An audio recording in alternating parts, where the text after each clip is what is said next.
হজরত শাহজালাল আন্তর্জাতিক বিমানবন্দর প্রতিদিন ব্যবহার করেন প্রায় ২০,০০০ যাত্রী, যার অধিকাংশই প্রবাসী। তবে শাহজালাল বিমানবন্দরে বর্তমানে যাত্রী সেবা কেমন রয়েছে সেটি নিয়ে আমরা এবার জানতে চাইব সরাসরি প্রবাসীদের কাছে। কেমন যাত্রী সেবা রয়েছে আর ভোগান্তি বা আছে কিনা সবকিছু আজ আমরা আপনাদের সামনে তুলে ধরার চেষ্টা করব। এই দৃশ্য সাধারণতই প্রতিদিনই দেখা যায় শাহজালাল বিমানবন্দরে, কিন্তু শাহজালাল বিমানবন্দরে প্রবাসীরা কেমন সেবা পাচ্ছে সেটি নিয়ে নিশ্চয়ই আপনাদের সামনে তুলে ধরব আজকের আমাদের প্রতিবেদন। আপনি কোন দেশে থাকেন? আমি কাতারে থাকেন। কত বছর পর আসলেন? আমি আসছি 4 বছর পরে। 4 বছর পরে। 4 বছর আগে বাংলাদেশের শাহজালাল বিমানবন্দরে যে পরিবেশ ছিল, এখন কি অবস্থায় দেখছেন আপনারা? এখন ভালো আছে। মানে বিমানবন্দরে আপনার ইমিগ্রেশন অথবা কাস্টমস মানে অন্য কোনো জায়গায় কি ভোগান্তিতে পড়েছেন আপনি? কেউ কি আপনার সাথে কোনো খারাপ ব্যবহার করেছে বা এরকম কিছু? বিমানবন্দর নিয়ে আরো কি চান আপনারা, মানে সেবা করা প্রয়োজন? যেমন আর একটু বলেন না। মানে আন্তর্জাতিক মানে যেরকম বিমানবন্দর ওরকম করা প্রয়োজন, মানে সেটা আপনাদের মতামতটা করা প্রয়োজন। আপনাদের মতামতটা একটু বলেন। আমাদের মতামত হলো আরো সুন্দর, আরো পরিবেশটা আরো সুন্দর করা প্রয়োজন। যেমন ডেকোরেশন ইত্যাদি, ভিতরের যেমন পরিবেশটা আরো সুন্দর করা প্রয়োজন। এটা হলে আপনারা আরো বেশি ভালো লাগবে। আচ্ছা, থ্যাংক ইউ ভাই। এই প্রবাসী বলছেন বিমানবন্দরের যে সৌন্দর্য রয়েছে তথা ডেকোরেশন আরও সুন্দর করলে তাদের কাছে সুন্দর লাগবে শাহজালাল বিমানবন্দর। তবে অন্য প্রবাসীরা কি বলছেন সেটিও আমরা একটু দেখতে চাই এবং জানতে চাই কি বলছেন অন্য প্রবাসীরা।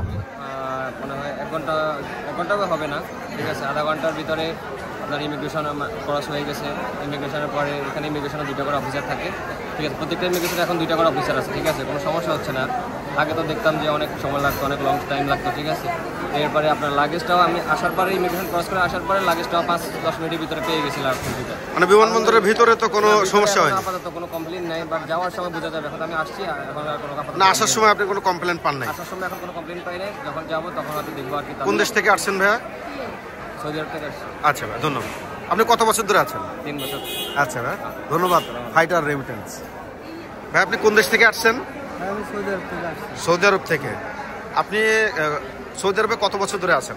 আমি সৌদি আরব গত 3 বছর ধরে আছি। 3 বছর ধরে। তো বিমানবন্দরের আগের পরিবেশ আর এখনকার পরিবেশ কেমন? আগের পরিবেশ এখনকার পরিবেশে আমি খুশি হয়ে মানে আসতে পারছি। আপনার ইমিগ্রেশনে এবং লাগেজ পেতে কোনো ধরনের ভোগান্তিতে পড়তে হয়েছে? না, লাগেজ কত সময় পেয়েছেন? আমি লাগেজ 15-20 মিনিটের মধ্যে পাইছি। 15-20 মিনিটে পেয়েছেন। বিমানবন্দর নিয়ে আপনাদের আর কোনো মতামত আছে যে কেমন হলে আরো বিমানবন্দরের সার্ভিসটা ভালো হয়? এটা আরো মানে যেহেতু যেভাবে আছে এটা আরো একটু উন্নত হলে আরো একটু ভালো হয়।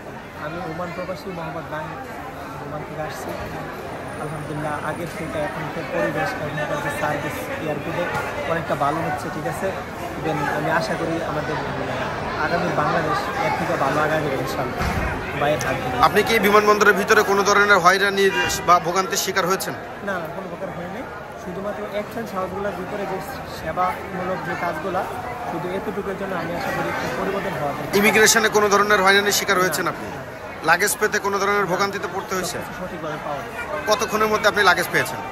আমি 10 মিনিটের মধ্যে। 10 মিনিটের মধ্যে। আপনি তো ওমান থেকে আসেন? আচ্ছা। বদলে গিয়েছে বিমানবন্দরের সেবা, আর এভাবে হাসি মুখে বাড়ি যাচ্ছেন আমাদের রেমিটেন্স যোদ্ধারা।